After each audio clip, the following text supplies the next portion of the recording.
इंद्राणी मुखर्जी, ये नाम आपने कभी ना कभी तो जरूर सुना होगा। शीना बोरा मर्डर केस साल 2015 में एक बड़ी ब्रेकिंग न्यूज बना था। एक यंग और टैलेंटेड लड़की की हत्या का यह मामला न्यूज चैनल्स के लिए सनसनीखेज खबर था। ऐसे में इसके चर्चे कई सालों तक होते रहे। इसी केस में इंद्राणी को आरोपी मानकर मुंबई पुलिस ने उन्हें गिरफ्तार किया था और फिर उन पर जांच हुई। अब शीना बोरा मामले पर नेटफ्लिक्स एक नई डॉक्यूमेंट्री सीरीज लेकर आया है जिसका नाम है the Indrani Mukherjee story, the buried truth. आइए आपको बताते हैं कि इसकी कहानी क्या है और मैं इसका जिक्र क्यों कर रहा हूं। असल में इस पर बुक भी आ चुकी है। इस डॉक्यूमेंट्री सीरीज में शीना बोरा की मौत के मामले की हर परत के बारे में बात की गई है। सीरीज की शुरुआत इंद्राणी मुखर्जी और शीना बोरा की कुछ तस्वीरों से होती है।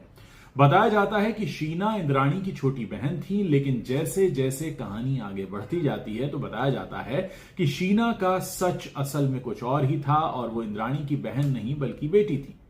4 एपिसोड की यह सीरीज और भी कई बड़े ट्विस्ट एंड टर्न से भरी हुई है। जिन लोगों ने इस केस को फॉलो किया है वो इस पूरी कहानी को बड़ी आसानी से समझ जाएंगे।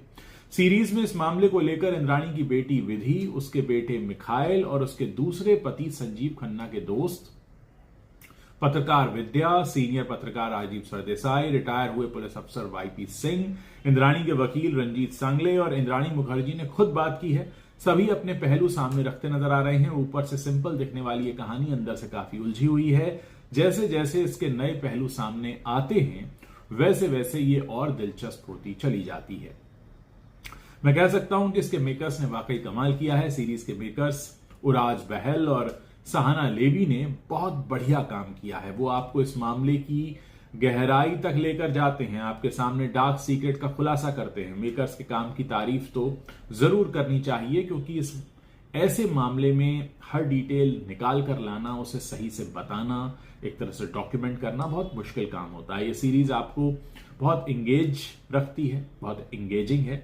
और अगर आप इस केस के बारे में जानते हैं तो आपको और भी इसमें ज्यादा इंटरेस्ट आएगा। अगर आप इसके बारे में नहीं जानते हैं तो फिर आप इस केस को और अच्छी तरह से जान पाएंगे।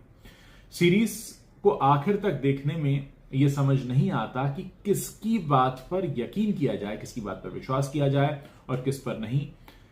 एक अच्छी बात यह है कि ये डॉक्यूमेंट्री ये फैसला आपके ऊपर छोड़ती है कि आपको किस पर यकीन करना है और किस पर नहीं करना है। इसका जो बैकग्राउंड स्कोर है वो काफी अच्छा है और सीरीज की शुरुआत मुंबई के उल्टे फ्रेम से होती है। इसमें शहरों के नाम भी उल्टे दिखाए जाते हैं, फिर वो धीरे धीरे सीधे होते हैं। सिनेमेटोग्राफर की ये डिटेल काफी असर छोड़कर जाती है। इसके अलावा सीरीज की एडिटिंग और एक स्टोरी टेलिंग बहुत अच्छी है। कुल मिलाकर अगर आप इस केस के बारे में जानते हैं तो आपको इसको देखकर अच्छा लगेगा ही, लेकिन अगर किसी वजह से आपने इस केस के बारे में कभी नहीं सुना है तो प्लीज जाइए, इसे देखिए और सीखिए कि आपकी जिंदगी का झूठ आपको किस दोराहे पर लाकर खड़ा कर देता है। आखिर क्यों लोग झूठ बोलते हैं, रिश्तों में झूठ बोलते हैं, जिंदगी के बड़े फैसलों में झूठ बोलते हैं और फिर वो झूठ इस हद तक उनके पैरों में उलझकर एक ऐसी तस्वीर दुनिया के सामने लाता है जो बहुत डराने वाली होती है। देखिए, समझ में आएगा।